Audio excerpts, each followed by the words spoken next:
ओम श्री माधवाय नमः। हरे कृष्णा। आप सभी भक्तों का दिन शुभ और मंगलमय हो। प्रिय भक्तों, आज बैसाख मास की बरुथनी एकादशी का दिन है। बरुथनी एकादशी जिस दिन बराह भगवान स्वयं करते हैं अपने भक्तों की रक्षा। यह केवल एक व्रत नहीं बल्कि पापों से मुक्ति, आत्मा की रक्षा और परम कल्याण का मार्ग है। इस दिन भक्तजन भगवान विष्णु की बराह रूप की विशेष पूजा करते हैं। उस रूप की जिसने धरती को समुद्र की गर्त से निकालकर धर्म की नींव फिर से रखी थी। बरुथनी एकादशी का व्रत करने से मनुष्य की सभी पापों से मुक्ति मिल जाती है। बरुथनी शब्द का अर्थ है रक्षा करने वाली। यह एकादशी आध्यात्मिक कवच की तरह कार्य करती है। जैसे युद्ध में सैनिकों की कवच ढाल की जरूरत होती है, वैसे ही संसार रूपी युद्ध में आत्मा को भी रक्षा चाहिए और वह रक्षा देती है पवित्र पावनी एकादशी। कहते हैं कोई व्यक्ति यदि एकादशी का व्रत भी नहीं करता लेकिन भगवान श्री हरि की पुनीत कथाओं को सुनता है तो उसे एकादशी के बराबरी पुण्य फल की प्राप्ति होती है। तो प्रिय भक्तजनों, आज मैं आपको सुनाने जा रही हूँ बैसाख मास माहात्म्य की कथा, श्रीमद् भागवत की कथा और साथ ही महापुण्यशाली बरुथनी एकादशी की कथा। और प्रिय भक्तों, आज सुनेंगी गुरुवार व्रत कथा भी। आप सभी जानते हैं एकादशी भगवान श्री हरि का प्रिय व्रत है और साथ ही गुरुवार भी भगवान श्री हरि को प्रिय है। तो आज के दिन आप इन दोनों कथाओं को सुनकर पुण्य फल की प्राप्ति कीजिए। इसके लिए आप कथा को अंत तक पूरा जरूर सुनिएगा। तो आइए प्रतिदिन की तरह भगवान श्री गणेश की कथा से अपनी कथा का शुभ आरंभ करते हैं। जय श्री गणेश। एक समय की बात है, एक पंडित और पंडिताइन रहते थे। उनके एक लड़का था। लड़का गणेश जी का परम भक्त था। दिन रात गणेश जी की सेवा में लगा रहता, पर घर पर कोई अन्य काम नहीं करता। उसका पिताजी आसपास के गांव से आटा मांग कर लाते, उसी से अपना जीवन कट रहा था। यह देखकर उसकी माँ को यह बिल्कुल अच्छा नहीं लगता कि तुम 24 घंटे गणेश जी की पूजा करते हो। घर का कोई काम धंधा कर लो, तुम्हारे पिताजी के कामों में हाथ बटा दो। लेकिन उस लड़के पर इस बात का कोई असर ना होता। यह देखकर पंडिताइन बहुत दुखी रहती। बच्चे के न मानने पर वह बार बार बहस करती रहती कि बेटा कोई काम धंधा कर लो। इस तरह तो उनके घर में रोज लड़ाई झगड़े होने लगे। रोजाना लड़ाई झगड़ों से वह लड़का दुखी हो गया और गणेश जी का नाम लेकर एक दिन घर छोड़कर निकल गया और कहकर गया कि अब तो मैं गणेश भगवान से मिलकर आऊंगा। तब लड़का तो जय गणेश बोलते हुए जा रहा था। गांव से निकलकर सड़क पर आ गया। सड़क को छोड़कर वन में चला गया। चलता चलता गहरे वन में चला गया। वहां जाकर जोर जोर से गणेश जी को पुकारने लगा। रात हो चुकी थी। जंगली जानवरों के चिल्लाने की आवाजें आ रही थी, जिसके कारण वह लड़का बुरी तरह से डर गया। बहुत दुखी होकर जय गणेश कहता हुआ इस तरह बिलख रहा था तो उसकी चीख और पुकार को सुनकर गणेश जी का सिंहासन हिलने लगा। तो रिद्धि सिद्धि कहने लगी कि महाराज, कोई सच्चा भक्त है, आपको सच्चे मन से पुकार रहा है, आपको उसकी रक्षा करनी चाहिए। तब गणेश भगवान बूढ़े ब्राह्मण का वेश धारण करके उस बालक के सामने आए। पूछने लगे, बेटा तुम क्यों रो रहे हो? तो वह बालक कहने लगा, मैं तो घर से गणेश जी से मिलने निकला हूँ। चलते चलते इतना दूर निकल आया पर मुझे तो गणेश जी कहीं दिखाई नहीं दिए, न मुझे घर जाने का पता मालूम। बाबा, अगर आप जानते हो तो बताओ गणेश भगवान कहाँ मिलेंगे? तब ब्राह्मण विस्तार पूर्वक गणेश जी से बोले कि बेटा तू घर चला जा, यहाँ तुझे शेर, चीते, भालू खा जाएंगे। तो बालक कहने लगा, मैं घर नहीं जाऊंगा, गणेश जी महाराज से मिलकर जाऊंगा, चाहे मुझे शेर कितना ही खा जाए, आज तो कुछ भी हो जाए, मैं तो गणेश से मिलकर रहूंगा। इसी पूजा की वजह से मैं घर में रोज लड़ाई झगड़ा करता था। आज मैं बहुत दुखी होकर घर छोड़कर आया हूँ। ये सारी बातें मैं आज गणेश से मिलकर बताऊंगा। फिर उन्होंने पूछा, तुम ही बताओ मुझे क्या करना चाहिए? तो बालक की भोली सूरत और उसकी बातें सुनकर गणेश जी बहुत प्रसन्न हुए और कहने लगे, बेटा मैं ही गणेश हूँ। यह कहकर गणेश जी ने अपना वास्तविक रूप उस बच्चे को दिखा दिया। तो लड़का गणेश जी को देखकर प्रणाम करके बहुत खुश हुआ और कहने लगा, आप तो यहाँ हैं, मैं कब से आवाजें लगा रहा हूँ आपने इतनी देर क्यों की मुझसे मिलने के लिए? आपको पता नहीं मैं कितना दुखी हूँ। तो इस तरह उसकी बातें सुनकर गणेश जी बड़े ही प्रसन्न हुए और कहने लगे, बेटा तुझे जो कुछ मांगना है मांग ले, मैं सब कुछ दूंगा। इधर लड़के ने विचार किया और बोला, घोड़ा लगाम मांगू, गजराज मांगू, हाथी महल मांगू, मूंगे मोती मांगू, सुंदर बहू मांगू, गुलाब जैसी जो फूलों सी खिले, माँ बाप का लाड प्यार मांगू और आशीर्वाद मांगू, सदैव गजानन तेरा मैं आपकी भक्ति कर सकूं, इसके सिवा मुझे कुछ ना चाहिए। गणेश भगवान बोले, अरे तूने तो सब कुछ मांग लिया, और तथास्तु कहकर वहां से अंतर्ध्यान हो गए। गणेश भगवान के आशीर्वाद से उस लड़के को घर का रास्ता साफ साफ दिखाई देने लगा और वे अपने घर को चल पड़ा। वहां जाकर देखा जो झोपड़ी छोड़कर गया था वह तो महल बन गई। सुंदर सा घोड़ा खड़ा है, हाथी गजराज खड़े हैं, कमरे के अंदर पलंग पर सुंदर दुल्हन बैठी है। इधर उधर अपनी माँ को ढूंढने लगा, तभी उसने देखा उसकी माँ तो मंदिर में बैठी गणेश जी की पूजा कर रही है। वे बहुत हैरान हुआ। वे अपनी माँ को प्रणाम करके बोला, माँ आप गणेश जी की पूजा कर रही हो, मुझे इतनी डांटती थी। माँ कहने लगी, बेटा यह सब गणेश जी के पुण्य प्रताप से प्राप्त हुआ है। आज मेरी समझ में आ गया। आज के बाद हम सब मिलकर गणेश भगवान की पूजा अर्चना करेंगे और घर के सभी सदस्य खुश पूर्वक रहने लगे। हे गणेश भगवान, जैसा आपने उस लड़के के घर में अन्न के भंडारे भरे, सुख सौभाग्य दिया, वैसे ही सबको देना। प्रेम से बोलो गणेश भगवान की जय। प्रिय भक्तों, आइए आज के दिन आपको सुनाते हैं पितरों की बड़ी ही पावन और पवित्र कहानी। कहते हैं जिस घर में पितृ कृपा होती है उस घर में कभी भी दुख दरिद्रता नहीं आती और सदैव खुशियां बनी रहती हैं, वंश वृद्धि होती है। इसलिए हमें अपने पितरों के तर्पण के लिए सदैव धार्मिक कार्य जरूर करने चाहिए। तो आइए अपने पितरों का ध्यान करते हुए कथा को सुनते हैं। प्राचीन समय में शिप्रा नदी के किनारे पर तारणपुर गांव में मंगला नाम का एक गरीब किसान अपनी पत्नी के साथ रहता था। मंगला के पिता गांव की बहुत बड़े धनी आदमी थे। जब से उनकी मृत्यु हुई, मंगला के ऊपर न जाने क्यों मुसीबतों का पहाड़ टूट पड़ा। जब उसके पास थोड़ी सी जमीन बची थी जिस पर वह खेती बाड़ी करके अपना घर चलाता था, घर का गुजर बसर करता था, तो जैसे तैसे चल ही जाता था। लेकिन मंगला की कोई संतान नहीं थी। इस बात से वे बहुत ज्यादा दुखी रहता। जब भी उसकी कोई संतान होती वे अकाल मृत्यु को प्राप्त हो जाती। इस तरह से मंगला की 4 बालक काल के ग्रास बन चुके थे। इस दुख की वजह से मंगला और उसकी पत्नी हमेशा ही दुखी रहते। समय के साथ साथ उनकी खुद की बढ़ती हुई उम्र की चिंता भी उन्हें बहुत सताती। वे सोचते थे कि हमारे मरने के बाद हमारा अंतिम संस्कार कौन करेगा। उसके जीवन में सुख बिल्कुल नहीं था। समय के साथ उनकी परेशानियां बढ़ती जा रही थी। धीरे धीरे उनके पशु भी दूध देना कम कर दिया।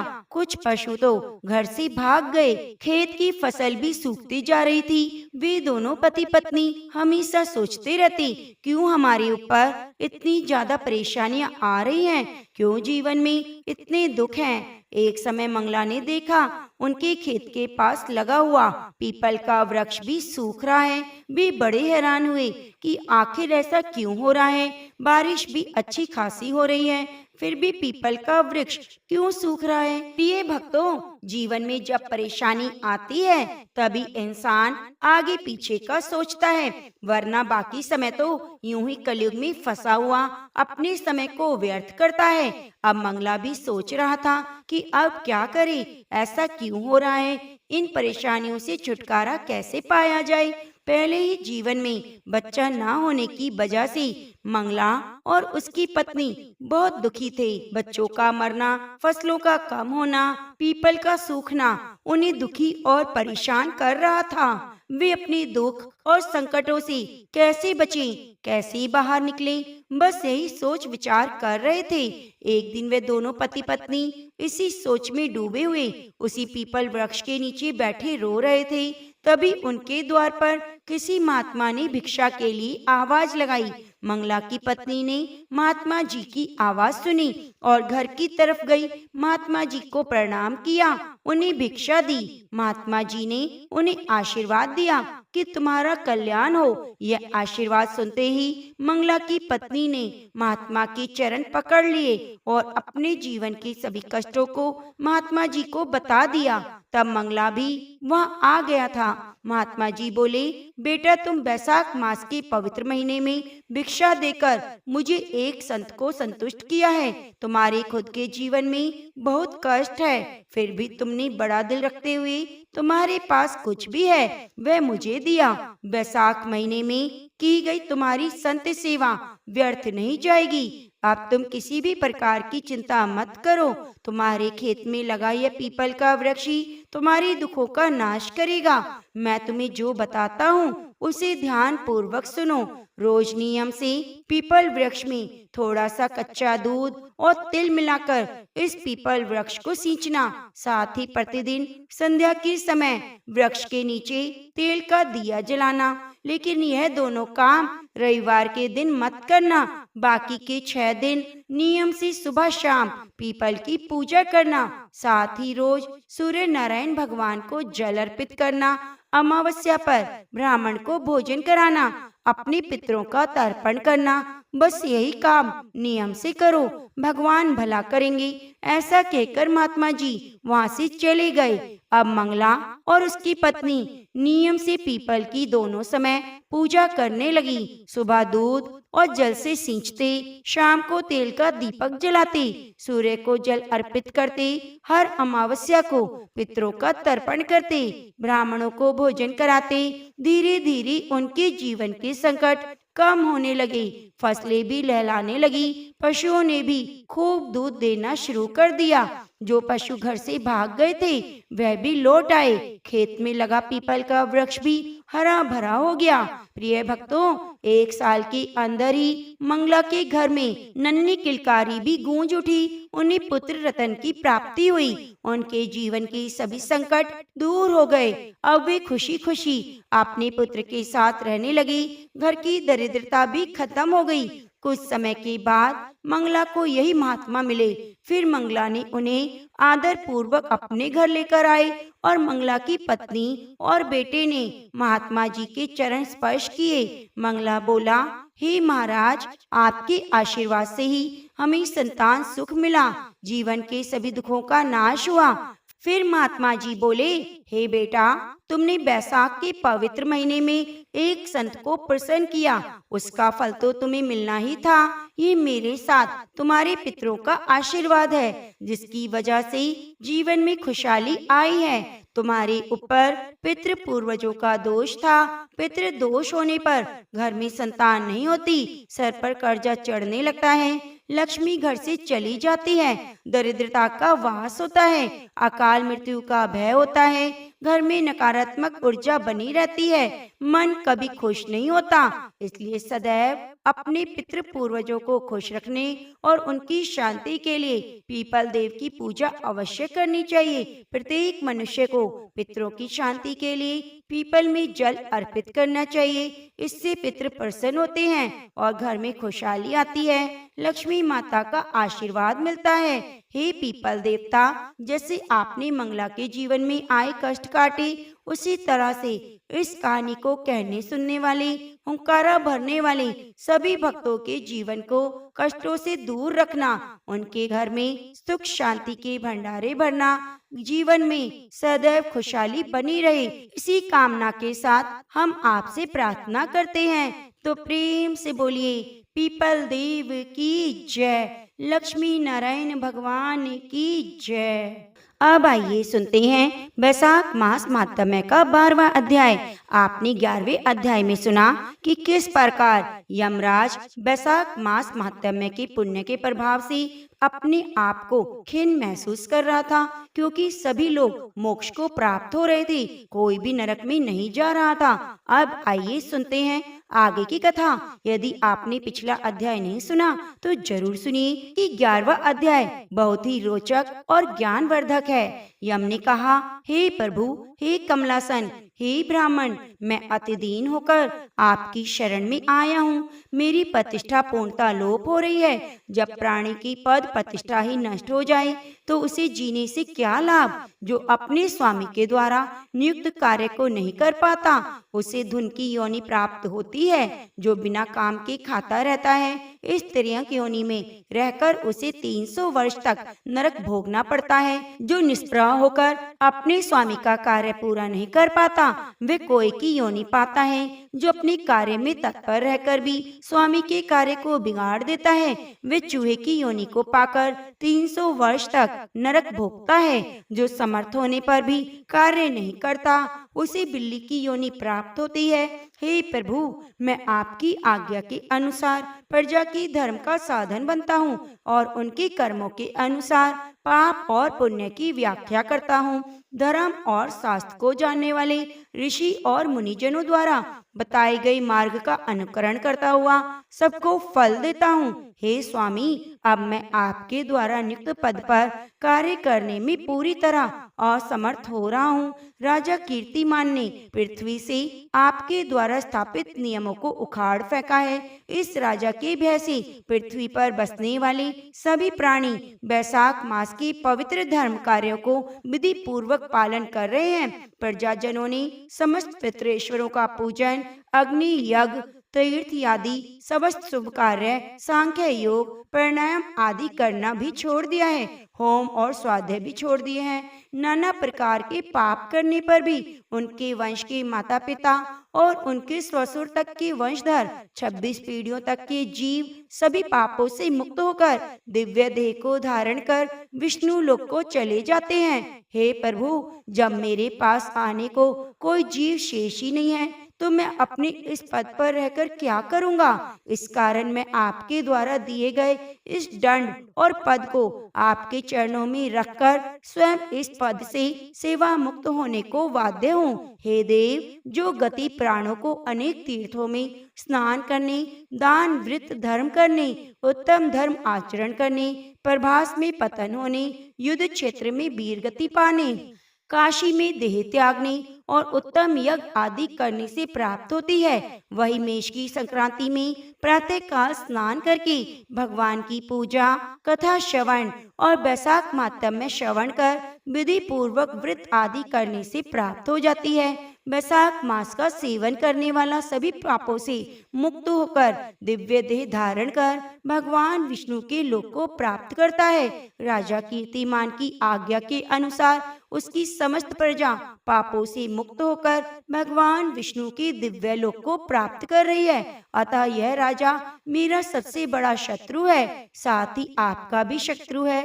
हे जगतपते, इस राजा का तो निग्रह करना ही उचित है। यदि इस राजा का कोई उचित प्रबंध नहीं किया गया, वह भगवान विष्णु के चरणों के सहारे समस्त पृथ्वी के जीवों को अपने साथ विष्णु लोक को ले जाएगा। हे ब्राह्मण, हे देव, राजा कीर्तिमान ने तो मेरे पद की समस्त मर्यादा को ही नष्ट कर दिया है। हे देव, षट मार्जन की बात तो कभी प्राणों में नहीं सुनी। किसी क्षत्रिय राजा ने इस प्रकार कभी व्यवहार नहीं किया। इस राजा कीर्तिमान को छोड़कर ऐसा कोई राजा पृथ्वी पर नहीं हुआ जो भगवान विष्णु के चरणों में इतना तत्पर रहा हो। वास्तव में सभी प्राणियों को पुण्यशाली बना दिया है। फलतः पृथ्वी के जीवों का यमलोक में जाने का मार्ग ही रुक गया है। तो प्रेम से बोलिए बैसाख मास की जय। प्रिय भक्तजनों, 13वां अध्याय सुनने के लिए आप हमारे चैनल को सब्सक्राइब कर लीजिए और यदि आपने अभी तक के 12 अध्याय नहीं सुने तो कृपया चैनल पर जरूर सुनिए सभी बैसाख मास माहात्म्य की कथाएं। यह बहुत ही रोचक और पुण्य को देने वाली हैं। हरे कृष्णा। अब आइए सुनते हैं श्रीमद् भागवत गीता के 6ठे अध्याय का माहात्म्य।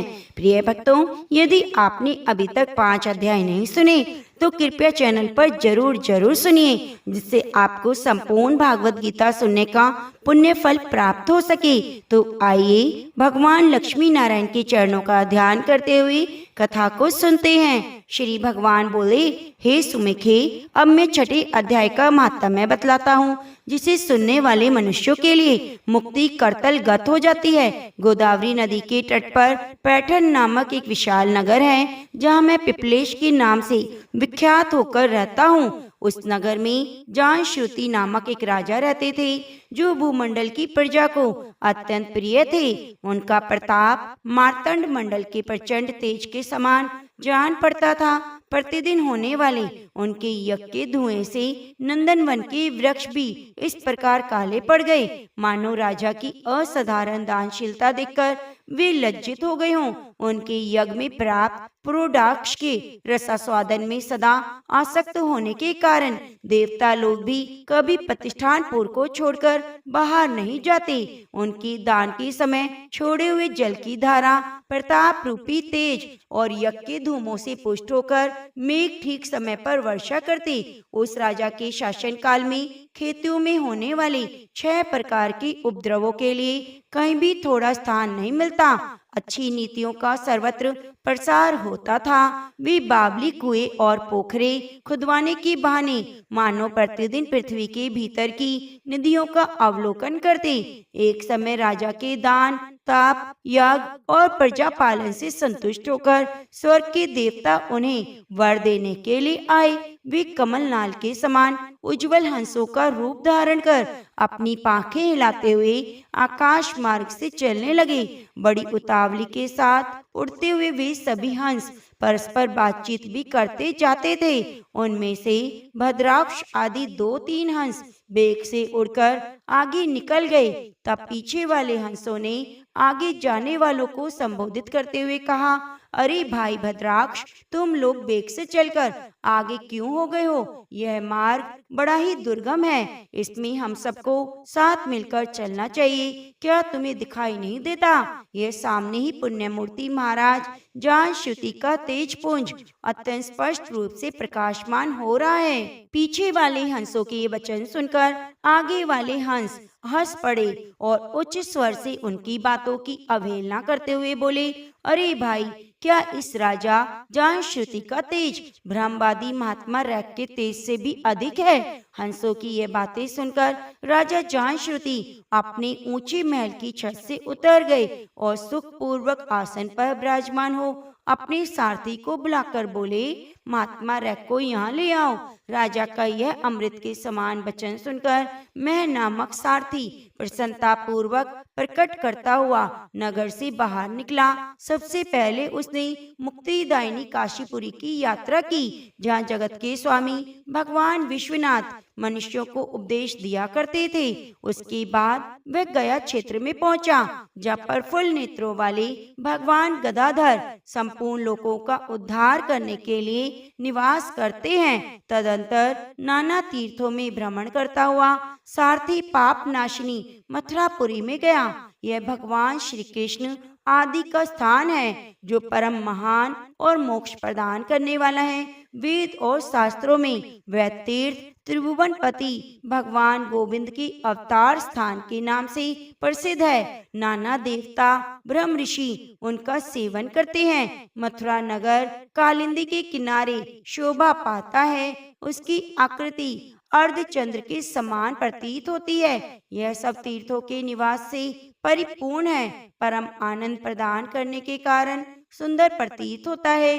गोवर्धन पर्वत के होने से मथुरा मंडल की शोभा और अधिक बढ़ गई है। वह पवित्र वृक्षों और लताओं से आवृत है। उसमें 12 वन हैं। वह परम पुण्यमय और सबको विश्राम देने वाले श्रुतियों के सारभूत भगवान श्री कृष्ण की आधार भूमि है। उसके बाद मथुरा से पश्चिम और उत्तर दिशा की ओर बहुत दूर तक जाने पर सारथी को काश्मीर नामक नगर दिखाई दिया, जहाँ शंख के समान उज्जवल गगनचुंबी महलों की पंक्तियां भगवान शंकर के अट्टहास की भांति शोभा पाती हैं, जहाँ ब्राह्मणों के शास्त्रीय आलाप सुनकर मूक मनुष्य भी सुंदर वाणी और पदों का उच्चारण करते हुए देवता के समान हो जाते हैं, जहाँ निरंतर होने वाले यज्ञधूम से व्याप्त होने के कारण आकाश मंडल मेघों से धुलते हुए रहने पर भी कालिमा नहीं छोड़ता, जहाँ उपाध्याय के पास आकर छात्र जन्मकालीन अभ्यास से ही संपूर्ण कलाएं स्वतः ही पढ़ लेते हैं। और जहाँ माणिकेश्वर नाम से प्रसिद्ध भगवान चंद्रशेखर देहधारियों को वरदान देने के लिए नित्य निवास करते हैं। कश्मीर के राजा माणिकेश ने दिग्विजय में समस्त राजाओं को जीतकर भगवान शिव का पूजन किया था। तभी से उनका नाम माणिकेश्वर हो गया। उन्हीं के मंदिर के दरवाजे पर महात्मा रैक एक छोटी सी गाड़ी पर बैठे अपने अंगों को खुजलाते हुए वृक्ष की छाया का सेवन कर रहे थे। इसी अवस्था में सारथी ने उन्हें देखा। राजा के बताए हुए भिन्न भिन्न चिन्हों से उन्हें शीघ्र ही पहचान लिया और उनके चरणों में प्रणाम करके कहा, ब्राह्मण, आप किस स्थान पर रहते हैं? आपका पूरा नाम क्या है? आप तो सदा स्वच्छंद विचरने वाले हैं, फिर यहाँ किस लिए ठहरे हैं? इस समय आपका क्या करने का विचार है? सारथी के वचन सुनकर परम आनंद में निमग्न महात्मा रैक कुछ सोचकर उससे कहा, यद्यपि यह पूर्ण काम है, हमें किसी वस्तु की आवश्यकता नहीं, तथापि कोई भी हमारी मनोवृत्ति के अनुसार परिचर्या कर सकता है। रेक के हार्दिक अभिप्राय को आदर पूर्वक ग्रहण करके सारथी धीरे से राजा के पास चल दिया। वहां पहुंचकर राजा को प्रणाम करके उसने हाथ जोड़कर सारा समाचार निवेदन किया। उस समय स्वामी के दर्शन से उसके मन में बड़ी प्रसन्नता थी। सारथी के वचन राजा के नेत्र आश्चर्य से चकित हो उठे। उनके हृदय में रैक का सत्कार करने की श्रद्धा जागृत हुई। उन्होंने 2 खच्चरियों से जुटी हुई एक गाड़ी लेकर यात्रा की। साथ ही मोती के हार, अच्छे अच्छे वस्त्र और एक सहस्त्र गोए भी ली। कश्मीर मंडल में महात्मा रैक जहाँ रहते थे उस स्थान पर पहुंचकर राजा ने सारी वस्तुएं उनके आगे निवेदन कर दी और पृथ्वी पर पड़कर साष्टांग प्रणाम किया। महात्मा रैक अत्यंत भक्ति के साथ पड़े हुए चरणों में राजा जान श्रुति पर कुपित हो उठे और बोले, रे शूद्र, तू दुष्ट राजा है क्या? तू मेरा वृतांत नहीं जानता? यह खच्चरियों से जुटी हुई अपनी ऊंची गाड़ी ले जा। ये वस्त्र, ये मोतियों की हार और ये दूध देने वाली गोएं भी स्वयं ही ले जा। इस तरह आज्ञा देने पर रैक ने राजा के मन में भय उत्पन्न कर दिया। तब राजा ने शाप के भय से महात्मा रैक के चरण पकड़ लिए और भक्ति पूर्वक कहा, हे ब्राह्मण, मुझ पर प्रसन्न हुए। भगवान, आप में ये अद्भुत महात्म्य कैसे आया? प्रसन्न होकर मुझे बताइए।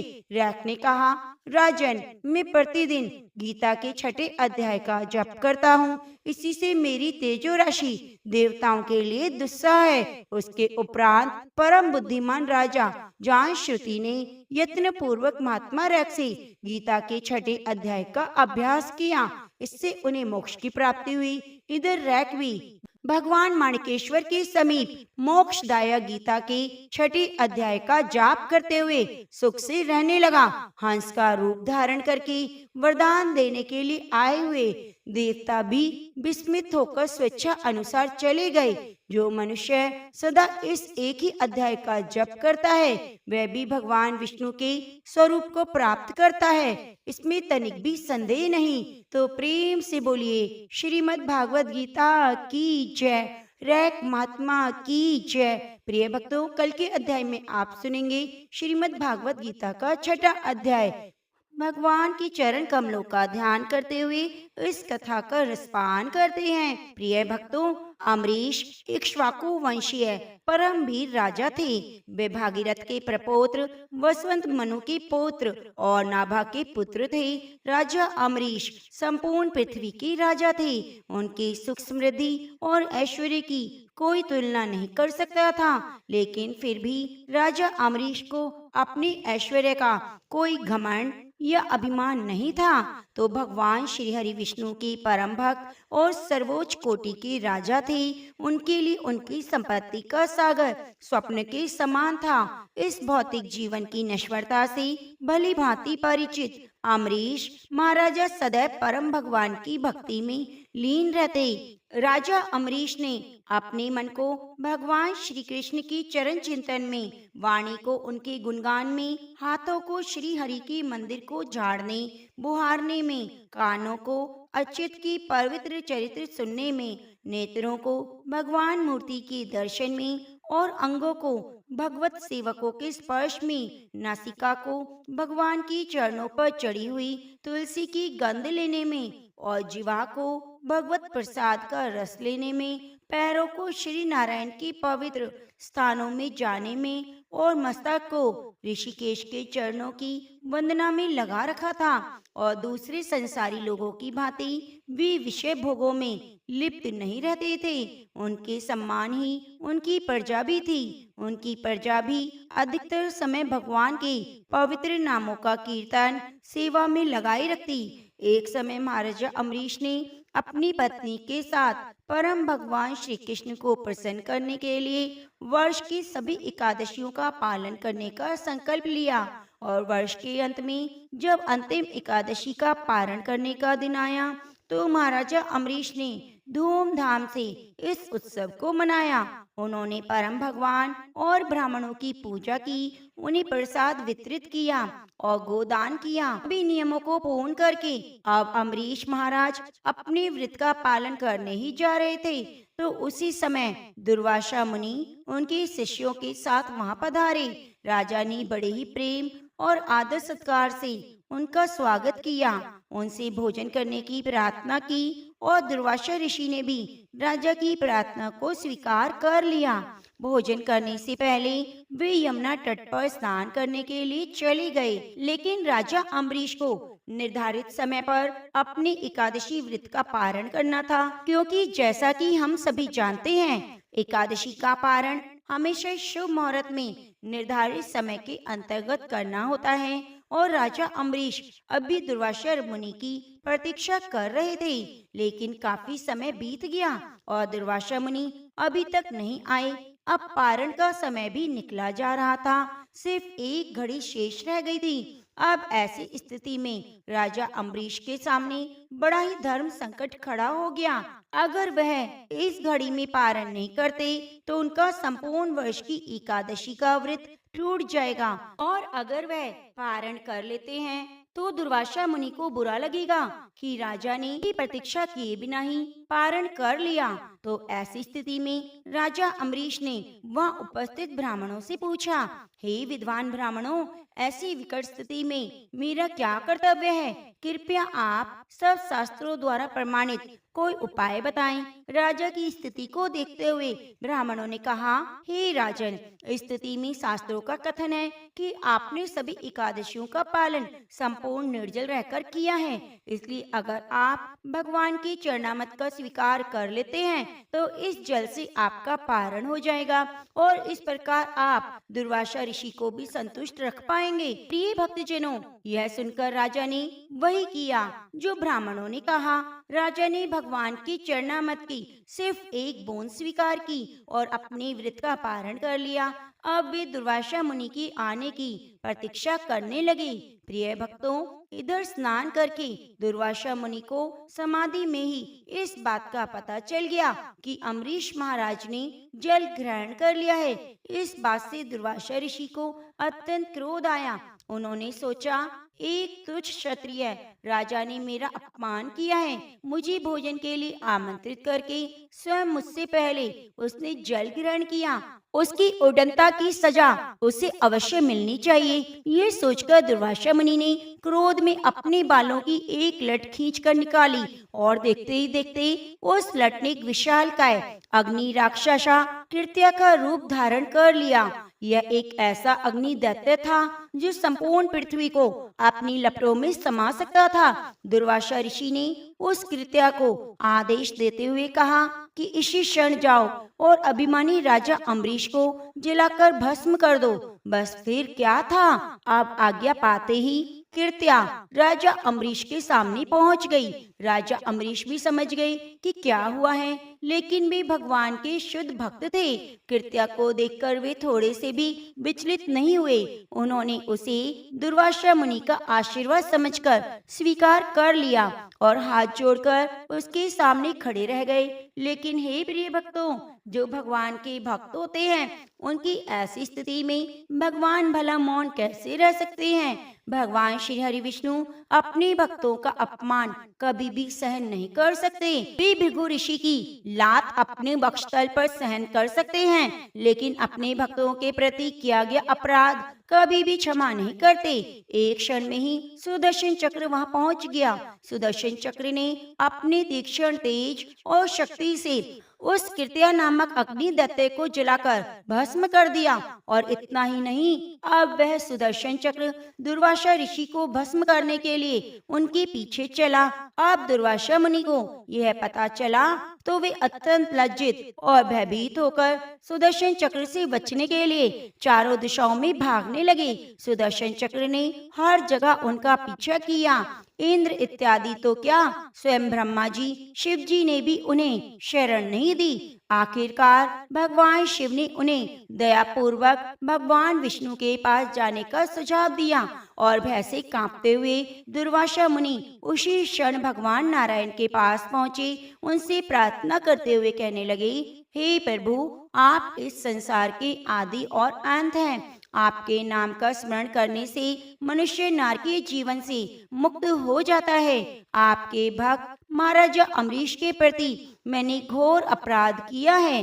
हे प्रभु, कृपया मुझे क्षमा करें। प्रिय भक्तों, भगवान श्री हरि ने दुर्वासा ऋषि से कहा, हे मुने, तुमने मेरे भक्त राजा अम्बरीश का घोर अपमान करके अपने द्वेष का प्रदर्शन किया, इसलिए तुम एक क्षण मेरे प्रिय भक्त राजा अम्बरीश के पास जाओ और क्षमा मांगो। मुझे विश्वास है वो तुम्हें जीवन दान अवश्य देंगे। भगवान श्री हरि विष्णु की बात सुनकर दुर्वासा मुनि उसी क्षण राजा अम्बरीश के पास गए और राजा के चरणों में गिरकर क्षमा मांगी। उनसे अपराध के लिए प्रायश्चित करने लगे। राजा अम्बरीश अत्यंत विनम्र होने के कारण दुर्वासा ऋषि को इस अवस्था में देखकर लज्जित होने लगे और उन्होंने सुदर्शन से दुर्वासा ऋषि की रक्षा के लिए प्रार्थना की। राजा की प्रार्थना सुनकर सुदर्शन चक्र वापस चला गया। दुर्वासा मुनि ने राजा की स्तुति की और उन्हें आशीर्वाद प्रदान किया। प्रिय भक्तों, इस कथा से हम समझ सकते हैं कि भगवान श्री हरि विष्णु के लिए एकादशी तिथि और एकादशी व्रत का पालन करने वाले अपने भक्त कितने महत्वपूर्ण हैं। तो प्रेम से बोलिए लक्ष्मी नारायण भगवान की जय। अब आइए सुनते हैं वरुथनी एकादशी की पौराणिक कथा। भगवान श्री कृष्ण के मुख से एकादशियों का महात्म्य सुनकर श्रद्धा पूर्वक उन्हें प्रणाम करते हुए युधिष्ठिर महाराज ने कहा, हे केशव, हे माधव, आपके श्रीमुख से एकादशियों की कथा सुनकर मुझे असीम आनंद की प्राप्ति हो रही है। हे मधुसूदन, कृपया करके आप बैसाख मास के कृष्ण पक्ष की एकादशी का महात्म्य सुनाने की कृपा कीजिए। हे पुंडरीकाक्ष, बैसाख मास के कृष्ण पक्ष की एकादशियों का क्या नाम है, क्या विधि है तथा उसके करने से क्या फल प्राप्त होता है, कृपया करके इसके संबंध में मुझे विस्तार से बताइए। तब भगवान श्री कृष्ण कहने लगे, हे युधिष्ठिर, इस एकादशी का नाम वरुथनी है। यह सौभाग्य देने वाली, सब पापों को नष्ट करने वाली, अंत में मोक्ष देने वाली है। इस व्रत को यदि कोई अभागिन स्त्री करे तो उसको सौभाग्य मिलता है। इसी एकादशी के पालन से राजा मानधाता को मुक्ति मिली और राजा दुंदुमार भी भगवान शिव के श्राप से मुक्त हुए। इस कथा के विषय में कहा गया है, जो भी मनुष्य इस संपूर्ण कथा का ध्यान पूर्वक श्रवण करता है उसे वरुथनी एकादशी का पालन करने का पुण्य फल प्राप्त होता है। प्रिय भक्तों, प्राचीन काल में नर्मदा नदी के तट पर मानधाता नामक राजा राज्य करते थे। वे अत्यंत दानशील और तपस्वी थे। एक दिन जब वे जंगल में तपस्या कर रहे थे, तभी न जाने कहां से एक जंगली भालू आया और राजा का पैर चबाने लगा। राजा पहले की तरह अपनी तपस्या में लीन रहे और कुछ देर बाद पेड़ चबाते चबाते भालू राजा को घसीटकर पास के जंगल में ले गया। राजा बहुत घबरा गया, लेकिन तापस धर्म अनुकूल उसने क्रोध और हिंसा ना करके भगवान श्री हरि विष्णु से प्रार्थना की और करुण भाव से भगवान विष्णु को पुकारा। उनकी पुकार सुनकर भगवान श्री हरि विष्णु उसी समय प्रकट हुए। उन्होंने चक्र से भालू को मार डाला और राजा का पैर भालू पहले ही खा चुका था। इससे राजा बड़ा ही शोकाकुल हो बड़े दुखी हुए। उन्हें दुखी देखकर भगवान विष्णु बोले, हे वत्स, दुख मत कर, तुम मथुरा जाओ और बरुथनी एकादशी का व्रत रखकर मेरे बराह अवतार की पूजा करो। उसके प्रभाव से तुम फिर से सुदृढ़ अंगों वाले हो जाओगे। हे वत्स, इस भालू ने तुम्हें जो काटा है ये तुम्हारे पूर्व जन्म का अपराध था। भगवान की आज्ञा मानकर राजा मानधाता ने मथुरा जाकर श्रद्धा पूर्वक बरुथनी एकादशी का व्रत किया। इसके प्रभाव से राजा शीघ्र ही फिर से सुंदर और संपूर्ण अंगों वाला हो गया। हे युधिष्ठिर, इसी एकादशी के प्रभाव से राजा मानधाता स्वर्ग गए। आगे भगवान श्री कृष्ण कहते हैं, आप धुंधुमार की कथा भी सुनो। एक समय की बात है जब इक्ष्वाकु वंश के राजा त्रिशंकु थे। उनके पुत्र का नाम था धुंधुमार। राजा धुंधुमार अत्यंत पराक्रमी और भगवान के सच्चे भक्त थे, लेकिन एक दिन उन्हें शिव जी ने श्राप दे दिया।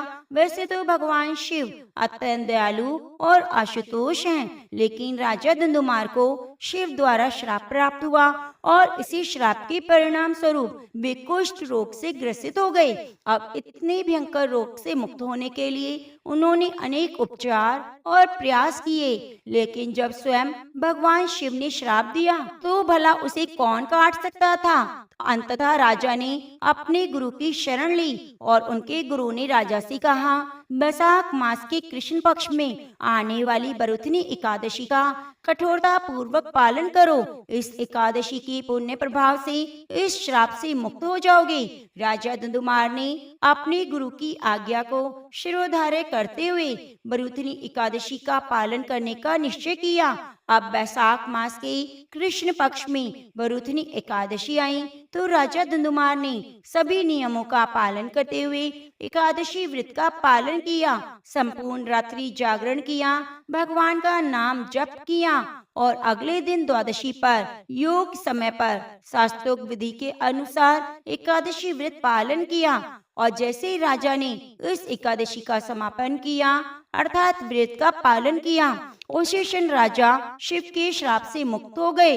उन्हें अपना पूर्व कांति में शरीर फिर से प्राप्त हो गया। जीवन के अंत में उन्होंने आध्यात्मिक गंतव्य को प्राप्त किया, तो सभी को इसका पालन अवश्य करना चाहिए।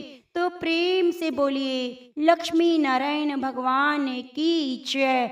बृहस्पतिवार का व्रत रखने से, व्रत कथा को सुनने से स्त्री पुरुषों की सभी की मनोकामनाएं पूरी होती हैं, धन संपत्ति की प्राप्ति होती है, निसंतानों को पुत्र प्राप्ति होती है, परिवार में सुख शांति बनी रहती है। तो प्रिय भक्तजनों, अपने जीवन की मंगल कामना करते हुए हाथ में पीले पुष्प, हल्दी, गुड़ और चने की दाल लेकर इस कथा को श्रद्धा पूर्वक प्रसन्नचित मन से पूरा सुनिए और कथा सुनते हुए वीडियो को लाइक करके कमेंट बॉक्स में लक्ष्मी नारायण भगवान की जय जरूर लिखिए। प्राचीन समय में आर्यव्रत में दिग्विजय नामक एक राजा था। राजा दिग्विजय अपनी प्रजा की सुख दुख का बहुत ध्यान रखता। राजा के महल से कोई भी निर्धन खाली हाथ नहीं जाता था। वे प्रतिदिन भगवान बृहस्पति देव की पूजा करने के लिए मंदिर में जाया करता था। हर बृहस्पतिवार को राजा भगवान बृहस्पति देव का व्रत रखता था। भगवान बृहस्पति देव की पूजा अर्चना के बाद व्रत की कथा को सुनता था और एक ही समय भोजन करता था। लेकिन उसकी रानी राजा के पूजा पाठ व्रत को बिल्कुल भी पसंद नहीं करती थी। राजा ने उसे कई बार समझाया लेकिन रानी के व्यवहार में कोई बदलाव नहीं आया। रानी कभी भी निर्धन को अन्न, वस्त्र आदि दान नहीं देती। इतना ही नहीं, वे राजा को भी व्रत रखने, निर्धन को धन, वस्त्र आदि दान देने के लिए मना करती थी। एक बार जंगल के कुछ हिंसक जानवरों ने राजा दिग्विजय की नगर में घुसकर लोगों को मारना शुरू कर दिया। प्रजा ने जब राजा दिग्विजय से जंगली जानवरों के उत्पात की बात कही तो वह स्वयं उनके शिकार के लिए गया।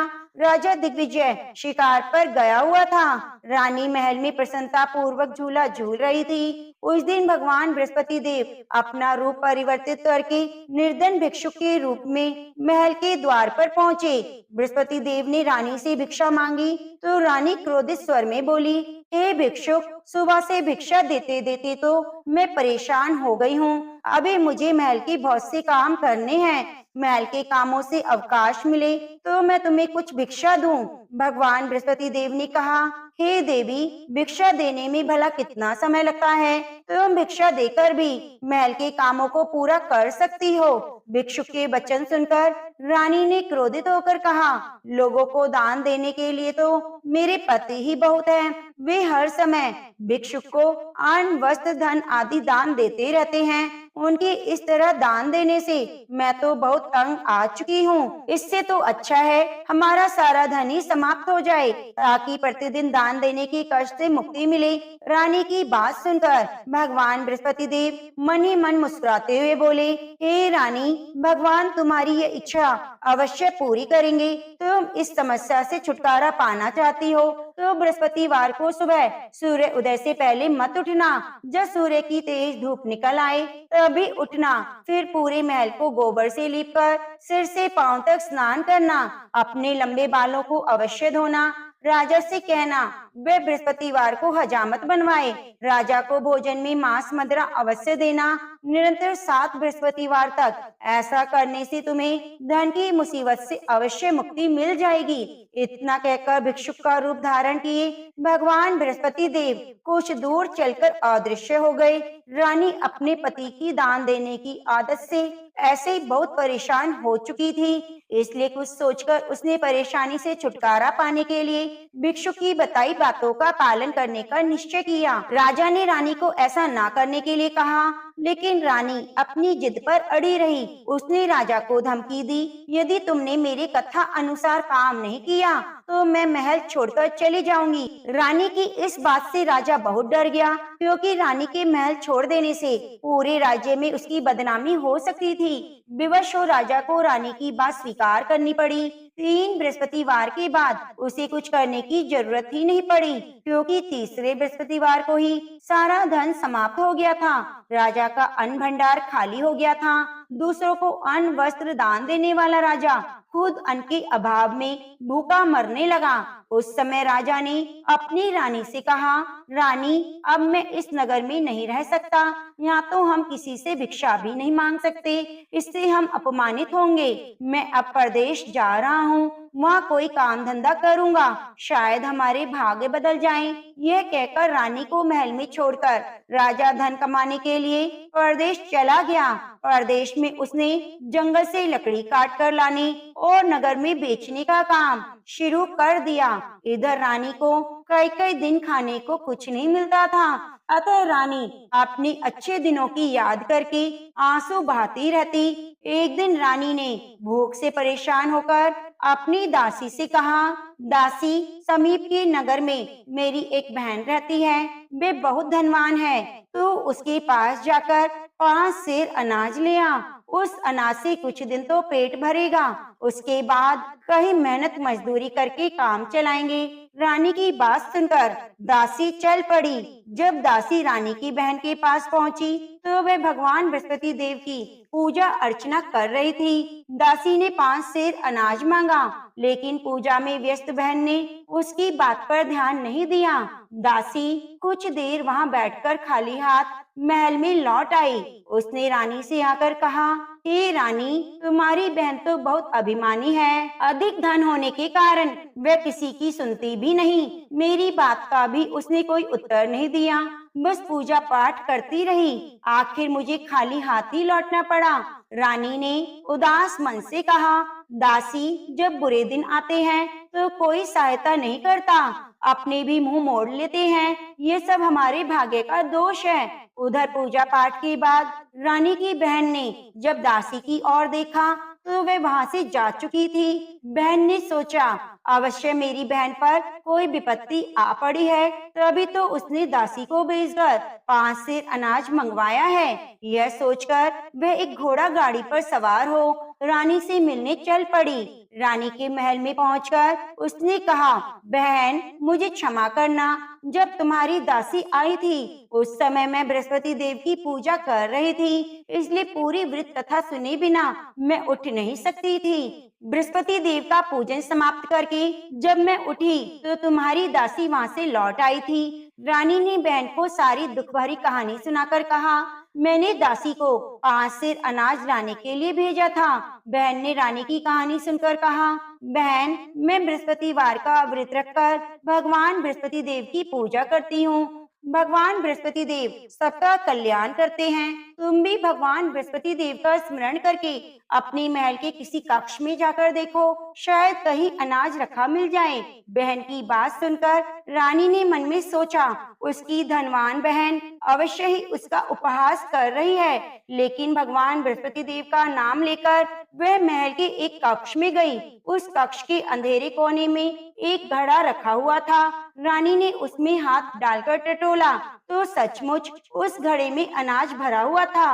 रानी बहुत हैरान हुई। उसने अपनी बहन से कहा, हे बहन मुझे भी भगवान बृहस्पति देव के व्रत की विधि बताओ, अब मैं भी उनका व्रत रखा करूंगी। तब बहन ने उसे बताया, हे रानी बहन, बृहस्पतिवार को सूर्य उदय से पूर्व उठकर स्नान करके बृहस्पतिवार का व्रत रखना चाहिए, लेकिन उस दिन सिर नहीं धोना चाहिए। चने की दाल, मुनक्का या किशमिश लेकर केले के वृक्ष के पास जाकर उसकी जड़ में भगवान बृहस्पति देव की पूजा करनी चाहिए। घी का दीपक जलाकर रखना चाहिए। उस दिन एक ही समय भोजन करें।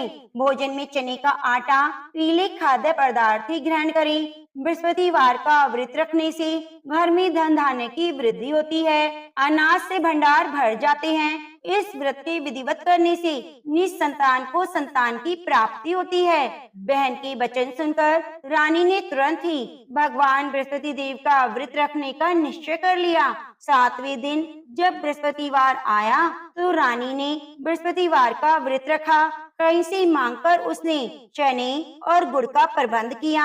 चने की दाल से केले की जड़ में विष्णु भगवान का पूजन किया और घी का दीपक जलाकर भगवान बृहस्पति देव की पूजा की। रानी विष्णु भगवान के भोग के लिए पीले अन्न का कहीं से प्रबंध ना कर सकी, अतः वह मन ही मन परेशान होने लगी। उधर भगवान बृहस्पति देव रानी के विधिवत व्रत रखने के कारण उससे बहुत प्रसन्न हुए, अतः वे अपना रूप परिवर्तित करके 2 थालियों में पीला भोजन लेकर रानी के घर पहुँचे। भगवान बृहस्पति देव ने दासी से कहा, हे दासी, मैं तुम्हारी रानी के लिए व्रत का पीला भोजन लाया हूँ। भोजन देकर वह चले गए। दासी ने रानी से भगवान बृहस्पति देव को भोग लगाकर भोजन करने के लिए कहा।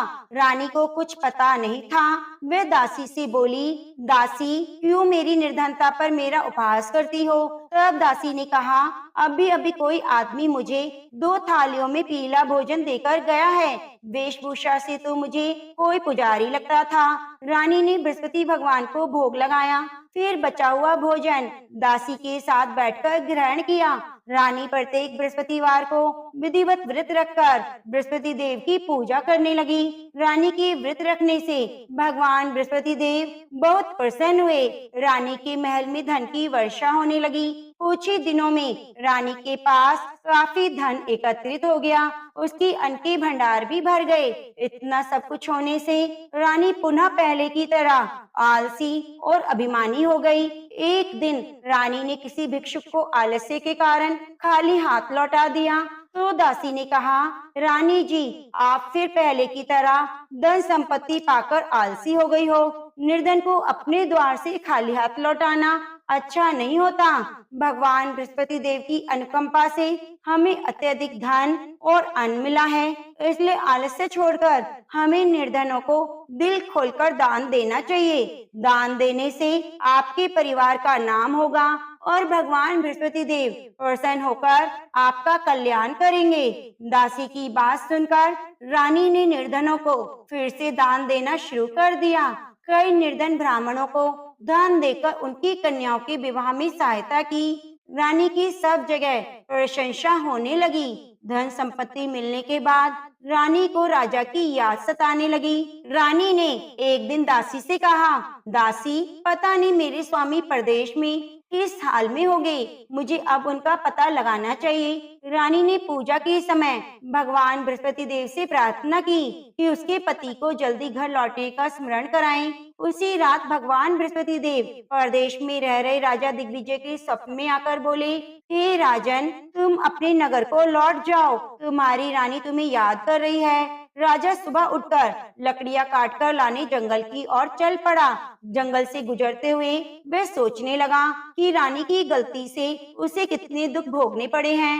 राजपाट छोड़कर परदेश में आकर रहना पड़ा है। जंगल से लकड़ियां काटकर नगर में बेचकर गुजारा करना पड़ा। उसी समय बृहस्पति भगवान एक सन्यासी के वेश में राजा के पास पहुँचे। भगवान ने राजा से पूछा, हे लकड़हारे, तुम किस चिंता में डूबे हुए हो? राजा ने दुखी मन से अपनी सारी बात उस सन्यासी को बताई। उसकी कथा अनुसार सन्यासी ने कहा, हे लकड़हारे, तुम्हारी पत्नी ने भिक्षुक को धन नहीं देने के कारण आलस्य किया था। इससे भगवान बृहस्पति देव क्रोधित हो गए थे। उनके क्रोधित होने से तुम्हारी ऐसी हालत हुई है, लेकिन अब चिंता करने की कोई बात नहीं। तुम घर लौटकर विधिवत भगवान बृहस्पति देव का व्रत रखना आरंभ कर दो। बृहस्पति देव का व्रत रखकर चने की दाल और गुड़ को जल से भरे बर्तन में डालकर केले के वृक्ष की पूजा करो। उसके बाद व्रत की कथा सुनो। स्वयं भी व्रत कथा कह सकते हो। इस प्रकार व्रत करने से भगवान बृहस्पति देव तुम्हारी सभी मनोकामनाएं पूरी करेंगे। राजा ने सन्यासी से कहा, हे सन्यासी, मैं भगवान बृहस्पति देव की पूजा करना तो चाहता हूँ, लेकिन लकड़ियां काटकर बेचने से बस अपना पेट ही भर पाता हूँ। भगवान की पूजा के लिए धन कहाँ से लाऊं? राजा की बात सुनकर सन्यासी का रूप धारण किए भगवान बृहस्पति देव ने कहा, भगवान बृहस्पति देव का स्मरण कर तुम जंगल में जाकर लकड़ियां काटना, फिर उन्हें नगर में ले जाकर बेचना। तुम्हें इतना धन मिल जाएगा कि तुम अपने भोजन के साथ गुड़ और चने भी खरीद सकोगे। यह कहकर सन्यासी ने भगवान बृहस्पति देव की कथा लकड़हारे को सुनाई। प्राचीन समय में बसंतपुर नगर में एक निर्धन ब्राह्मण रहता था। ब्राह्मण की कोई संतान नहीं थी। उसकी पत्नी बहुत फूहड़ औरत थी। वह सुबह काफी धूप निकलने के बाद उठती थी। प्रतिदिन स्नान भी नहीं करती। भगवान की पूजा करने की तो कभी सोचती भी नहीं थी। सुबह उठते ही वह पहले भोजन करती। घर में सफाई करना उसे कतई पसंद नहीं था। ब्राह्मण अपनी पत्नी के इस आचरण से बहुत दुखी रहता था। भगवान की अनुकंपा से उस ब्राह्मण की पत्नी गर्भवती हुई और उसने 10वें महीने में एक सुंदर कन्या को जन्म दिया। निर्धन ब्राह्मण कन्या के जन्म से बहुत दुखी हुआ। धीरे धीरे ब्राह्मण की कन्या बड़ी होने लगी। बचपन से ही उस कन्या की रुचि भगवान विष्णु की पूजा में थी। वह प्रातः उठते ही स्नान आदि करके भगवान विष्णु की पूजा करने मंदिर में जाती थी। बृहस्पतिवार को व्रत रखकर विधिवत पूजा पाठ करती थी। फिर पढ़ने के लिए पाठशाला जाती थी। घर से चलते हुए वह मुट्ठी भर जौ लेकर जाती और रास्ते में थोड़े थोड़े जौ गिराती जाती थी। जब वह पाठशाला से घर लौटती तो जौ के दाने सोने में बदले हुए मिलते। लड़की सभी सोने के दाने बीन लाती थी। एक दिन जब वह सोने के दानों को साफ कर रही थी तो उसकी माँ ने कहा, बेटी, सोने के दाने साफ करने के लिए सोने का सूप होना चाहिए। अगले दिन बृहस्पतिवार था। उसने भगवान बृहस्पति देव की पूजा करते हुए प्रार्थना की, हे भगवान, यदि मैंने आपका व्रत विधिवत किया हो तो मुझे सोने का सूप दे दो।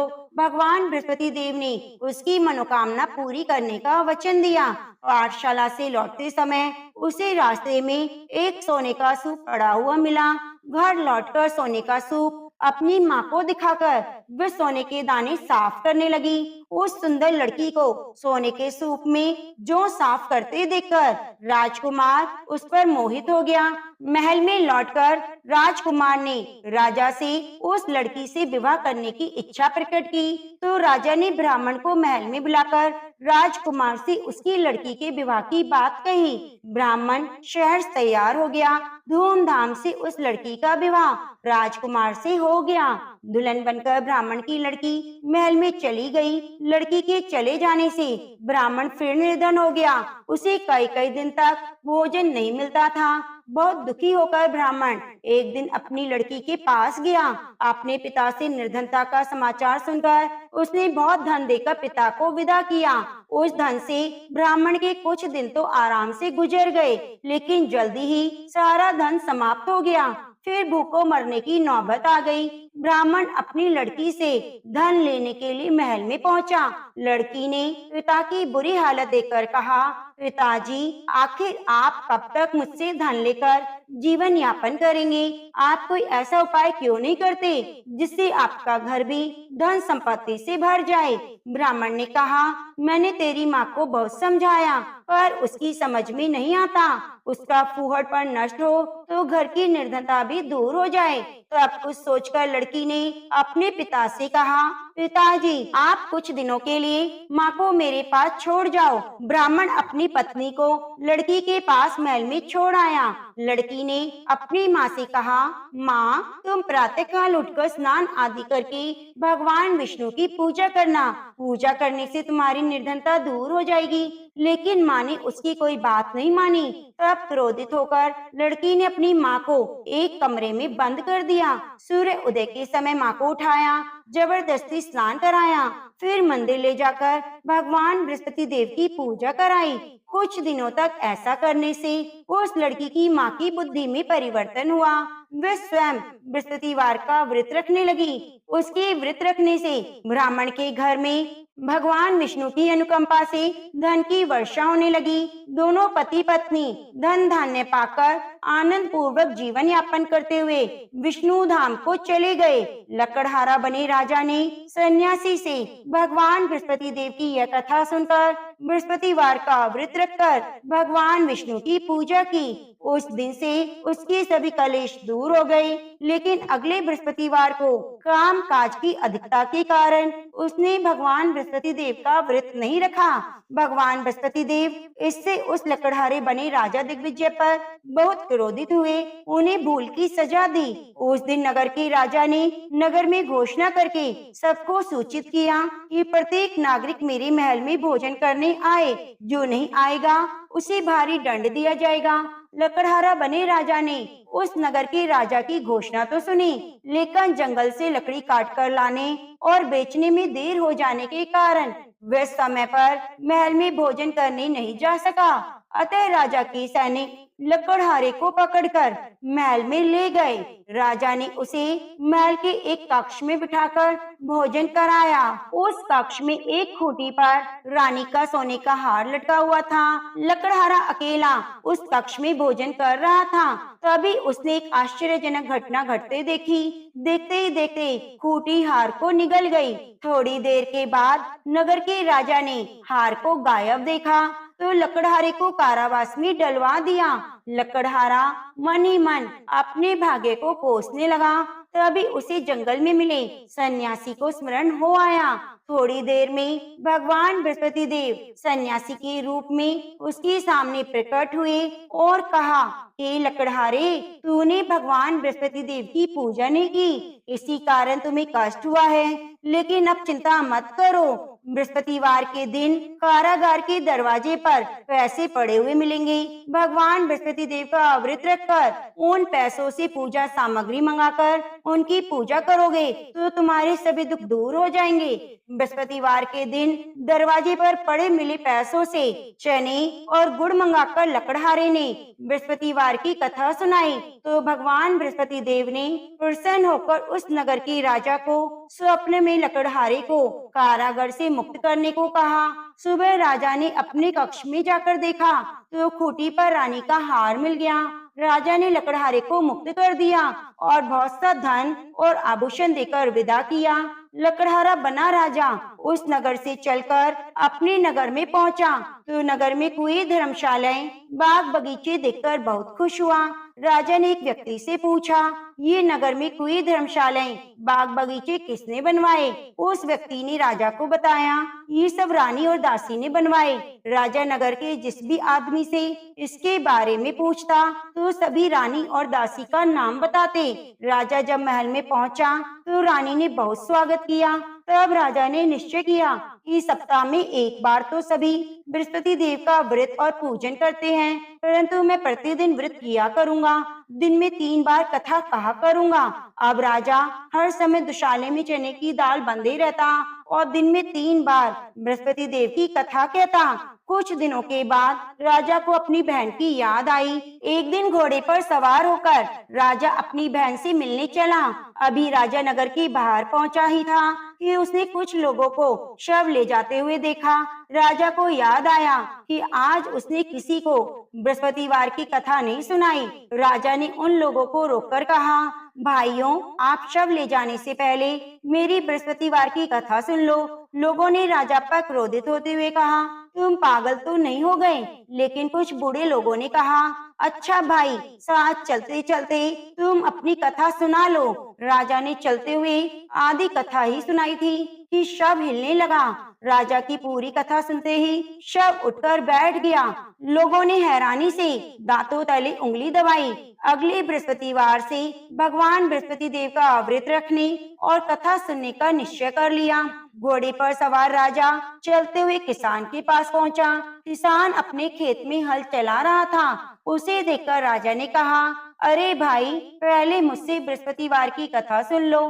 किसान झुंझुलाकर बोला, ए भाई, तुम देखते नहीं हो, जितनी देर में मैं तुम्हारी कथा सुनूंगा उतनी देर में तो मैं पूरे खेत में हल चला लूंगा। राजा निराश होकर चलने लगा। तभी किसान के बैल लड़खड़ाकर जमीन पर जा गिरे। किसान के पेट में जोरों का दर्द होने लगा। किसान की पत्नी जब खाना लेकर आई तो उसने किसान से इस बारे में पूछा। किसान ने घुड़सवार की पूरी कहानी सुनाई। किसान की पत्नी दौड़ती हुई राजा के पास पहुंचकर हाथ जोड़कर बोली, भैया, मैं तुम्हारी कथा सुनने को तैयार हूँ। राजा ने उसके साथ खेत पर पहुंचकर बृहस्पतिवार की कथा सुनाई। कथा समाप्त होते ही बैल उठकर खड़े हो गए और किसान के पेट का दर्द भी ठीक हो गया।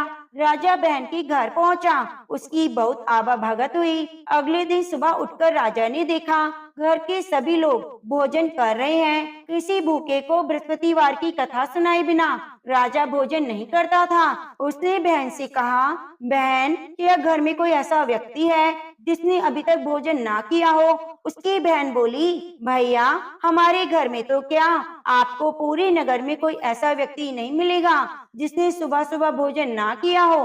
तब राजा ने बहन के घर से निकलकर उस नगर में बिना भोजन किए व्यक्ति की तलाश की। एक गडरिये के घर में उसका बेटा बीमार होने के कारण भूखा रह गया था।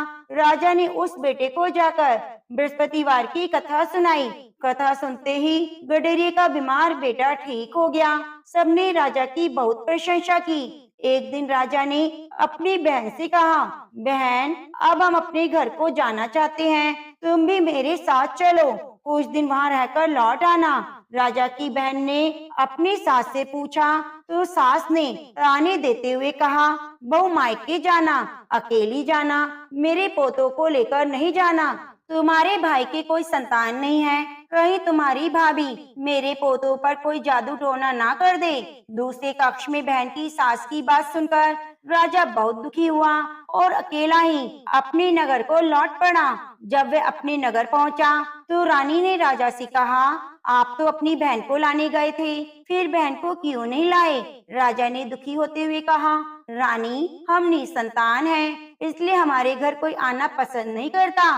रानी ने राजा को समझाया, हे प्राणनाथ, हमें बृहस्पति देव ने सब कुछ दिया है, अब भगवान बृहस्पति देव हमें संतान भी अवश्य देंगे। बृहस्पतिवार को विधिवत व्रत रखते हुए राजा रानी ने भगवान बृहस्पति देव से संतान के लिए प्रार्थना की। कुछ दिनों के बाद उन्होंने स्वप्न में दर्शन देते हुए कहा, हे राजन, तेरी मनोकामना पूरी होगी। एक सप्ताह बाद रानी गर्भवती हुई। 10वें महीने के आरंभ में रानी ने एक सुंदर पुत्र को जन्म दिया। राजा रानी जीवन पर्यंत बृहस्पतिवार का व्रत रखते रहे। उनके घर में धन की वर्षा होती रही। आनंद पूर्वक जीवन यापन करते हुए राजा रानी भगवान बृहस्पति देव की अनुकंपा से मोक्ष को प्राप्त कर सीधे वैकुंठ धाम में पहुंच गए। बृहस्पतिवार को विधिवत व्रत रखकर जो स्त्री पुरुष भगवान विष्णु की पूजा करता है, उसकी सभी मनोकामनाएं पूरी होती हैं। तो प्रेम से बोलिए बृहस्पति देव की जय,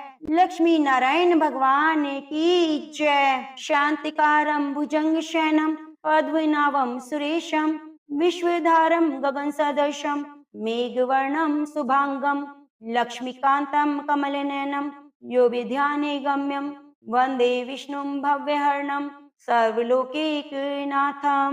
नमो तुलसी महारानी, नमो नमो हर की पटरानी, नमो नमो तुलसी महारानी, नमो नमो हर की पटरानी। एक परिवार में नंद भाभी रहती थी। ननंद अभी कुंवारी थी। वह तुलसी जी की बड़ी सेवा करती, पर भाभी को यह सब फूटी आंख नहीं सुहाता। कभी कभी तो वह गुस्से में कहती, जब तेरा विवाह होगा तो तुलसी ही खाने को दूंगी, तुलसी ही तेरे दहेज में दूंगी। जब ननंद की शादी हुई तो उसकी भाभी ने बरातियों के सामने तुलसी का गमला फोड़ दिया। भगवान की कृपा से वह गमला स्वादिष्ट व्यंजनों में बदल गया। बहनों के बदले भाभी ने ननंद को तुलसी की मंजरी पहना दी। वह सोने के आभूषणों में बदल गई। वस्त्रों के स्थान पर तुलसी का जनेऊ रख दिया तो वह रेशमी वस्त्रों में बदल गया। ससुराल में उसके दहेज की बहुत बड़ाई हुई। इस पर भाभी को बहुत आश्चर्य हुआ और तुलसी जी की पूजा का महत्व उसकी समझ में आ गया। भाभी की एक लड़की थी। वह अपनी लड़की से कहती, तू भी तुलसी की सेवा किया कर, तुझे भी बुआ जैसा फल मिलेगा। पर लड़की का मन तो तुलसी की सेवा में ना लगता। लड़की के विवाह का समय आया तो भाभी ने सोचा, जैसा व्यवहार मैंने ननंद से किया उसी के कारण उसे इज्जत मिली, क्यों ना मैं अपनी लड़की के साथ करूं। उसने तुलसी का गमला फोड़कर बारातियों के सामने रख दिया, परंतु इस बार मिट्टी मिट्टी ही रही। मंजरी पत्ते भी अपने ही रूप में रहे। सभी बाराती भाभी की बुराई करने लगे। ससुराल में भी लड़की की बहुत बुराई हुई। भाभी ननंद को कभी घर नहीं बुलाती थी। भाई ने सोचा, मैं ही बहन से मिलाऊं। उसने अपनी इच्छा पत्नी को बताई और सौगात लेकर जाने के लिए कुछ मांगा। भाभी ने थैले में ज्वार भरकर कहा, और तो कुछ नहीं है, यही ले जाओ। वह दुखी मन से चल दिया। भला बहन के घर कोई ज्वार लेकर जाता है क्या? बहन की नगर के समीप पहुंचकर उसने एक गौशाला में गाय के सामने ज्वार का थैला उलट दिया। तब गोपालक ने कहा, ए भाई, सोना मोती गाय के आगे क्यों डाल रहे हो? भाई ने सारी बात बता दी। सोना मोती लेकर प्रसन्न मन से वह बहन के घर गया। बहन बहुत प्रसन्न हुई। हे तुलसी माता, जैसे आपने बहन के घर में भंडारे भरे, उसका मान सम्मान बढ़ाया, वैसे सभी का करना। कथा कहने सुनने वाले सभी पर अपनी कृपा बनाना। तो प्रेम से बोलिए तुलसी शालिग्राम भगवान की जय। अब आइए सुनते हैं लपसी तपसी की कथा। कहते हैं कि लपसी तपसी की कथा हमें हर कथा कहानी में जरूर सुननी चाहिए। एक लपसी था, एक तपसी था। तपसी हमेशा भगवान की तपस्या में लीन रहता। लपसी रोजाना सवा सेर की लापसी बनाकर भगवान का भोग लगाकर जीम लेता था। एक दिन दोनों लड़ने लगे। तपसी बोला, मैं रोज भगवान की तपस्या करता हूँ, इसलिए मैं बड़ा हूँ। लपसी बोला, मैं रोज भगवान का सवा सेर लापसी का भोग लगाता हूँ, मैं बड़ा हूँ। नारद जी वहां से गुजर रहे थे। दोनों को लड़ता देखकर उनसे पूछने लगे, तुम क्यों लड़ रहे हो? तपसी ने खुद के बड़ा होने का कारण बताया और लपसी ने भी अपना कारण बताया। तो नारद जी बोले, तुम्हारा फैसला मैं कर दूंगा। दूसरे दिन लपसी तपसी नहाकर अपनी रोज की भक्ति करने आए। नारद जी ने छुपकर 1.25 करोड़ की एक एक अंगूठी दोनों के आगे रख दी। तपसी की नजर जब अंगूठी पर पड़ी तो उसने चुपचाप अंगूठी उठाकर अपने नीचे दबा ली। लपसी की नजर अंगूठी पर पड़ी, लेकिन उसने ध्यान नहीं दिया। भगवान को भोग लगाकर लापसी खाने बैठ गया। नारद जी सामने आए तो दोनों ने पूछा कि बताओ कौन बड़ा। तो नारद जी ने तपसी से खड़ा होने को कहा तो वह खड़ा हुआ तो उसके नीचे दबी हुई अंगूठी दिखाई दी। नारद जी ने तपसी से कहा, तपस्या करने के बाद भी तुमने चोरी करने की आदत नहीं गई, इसलिए लपसी बढ़ा और तुम्हें तुम्हारी तपस्या का कोई फल नहीं मिलेगा। तपसी शर्मिंदा होकर माफी मांगने लगा। उसने नारद जी से पूछा, मुझे मेरी तपस्या का फल कैसे मिलेगा। नारद जी ने कहा, यदि कोई गाय कुत्ते की रोटी नहीं बनाएगा तो उसका फल तुझे मिलेगा। यदि कोई ब्राह्मण को भोजन कराकर दक्षिणा नहीं देगा तो उसका फल तुझे मिलेगा। यदि कोई साड़ी के साथ ब्लाउज नहीं देगा तो उसका फल तुझे मिलेगा। यदि कोई दिए से दिया जलाएगा तो उसका फल तुझे मिलेगा। यदि कोई सारी कहानी कहकर तुम्हारी कहानी नहीं सुनेगा तो उस कथा कहानी का फल तुम्हें मिलेगा। उसी दिन से हर वृत्त कथा कहानी के साथ लपसी तपसी की कहानी भी सुनी जाने लगी। तो प्रेम से बोलिए, लपसी तपसी की जय।